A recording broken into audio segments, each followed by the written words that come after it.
আইপিএলের নতুন সদস্য কে এই সাকিব। 2024 আইপিএল নিলাম তখন একেবারে শেষ পর্যায়ে চলে এসেছে।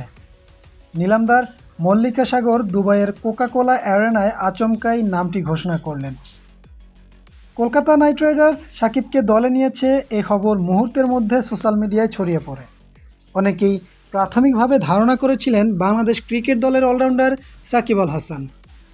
সময় যাওয়ার সঙ্গে সঙ্গে বিষয়টা স্পষ্ট হয়ে উঠল। বিহারের গোপালগঞ্জ জেলায় ততক্ষণে উচ্ছ্বাসের বন্যা বইতে শুরু করেছে, কারণ 19 বছর বয়সী তাদের ঘরের ছেলেকে 20 লাখ রুপিতে দলে নিয়েছে বলিউড বাদশাহ শাহরুখ খানের দল। ভারতীয় গণমাধ্যম সূত্র জানায়, গোপালগঞ্জের সবাই জানেন আলী আহমেদের ছেলে সাকিব হোসেন এবারের নিলামে চূড়ান্ত তালিকায় জায়গা পেয়েছেন। কিন্তু তা তো সব নয়, শুধু স্বপ্নের দোরগোড়ায় এসে দাঁড়ানো। কে জানতো রাত নামতেই উৎসব শুরু হয়ে যাবে। ঈশান কিষান, মুকেশ কুমারের পর বিহারের আরও এক ছেলে জায়গা পেয়ে যাবে আইপিএলে। 20 লাখ টাকা ছিল বেস্ট প্রাইস, তাতেই কলকাতা নাইট রাইডার্স তুলে নিল সাকিব হোসেনকে।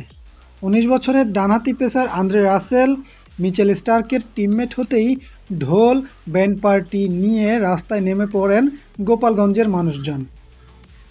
কেক কেটে কেকেআরে সুযোগ পাওয়া সেলিব্রেট করেন সাকিব।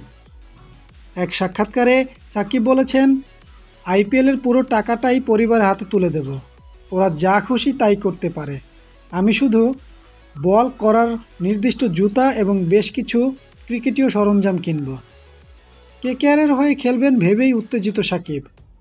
প্রথম একাদশে সুযোগ পাবেন কিনা তা অবশ্য জানেনই না।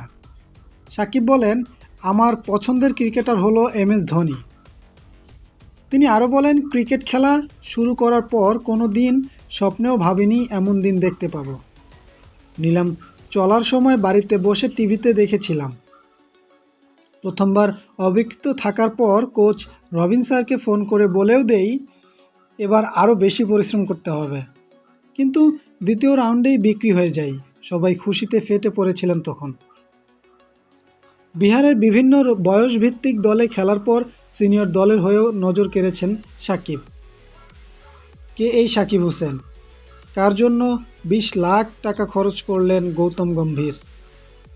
বিহারের গোপালগঞ্জের ছেলের জীবন পাল্টে গিয়েছিল 2021 সালে। পাটনায় অনুষ্ঠিত পাটনা ক্রিকেট লিগে চোখে পড়ে যান তিনি। দুরন্ত সুইংয়ের পাশাপাশি চমৎকার গতি ও লাইন লেন্থের জন্য কেড়েছিল নজর। তারপর আর পেছনে ফিরে তাকাতে হয়নি সাকিবকে। অনূর্ধ্ব-19 বিহার টিমে সুযোগ পেয়ে যান সাকিব। পারফর্ম করেন খুবই ভালো। সেখান থেকেই বেঙ্গালুরু জাতীয় ক্রিকেট একাডেমিতে নিজেকে ঘষা-মাজা করার সুযোগ পেয়ে যান। 2022 সালে আবার মুস্তাক আলী ট্রফিতে বিহারের হয়ে খেলার সুযোগ পান সাকিব। সেখানেও পারফর্ম করেন। গুজরাটের বিরুদ্ধে 20 রান দিয়ে নেন চারটে উইকেট। তার মধ্যে নিজের চতুর্থ ওভারে নিয়েছিল 2 উইকেট। বোলার হিসেবে সাকিবের ভবিষ্যৎ যে অত্যন্ত উজ্জ্বল তা নিয়ে কোনো সন্দেহ নেই। মুস্তাক আলীতে ভালো পারফর্ম করার পরই আইপিএল টিমগুলোর নজরে পড়ে যান সাকিব। অনেকেই তাকে নেট বোলার হিসেবে যোগ দিতে বলেছিলেন। সাকিব বেছে নেন মহেন্দ্র সিং ধোনির টিম চেন্নাই সুপার কিংস।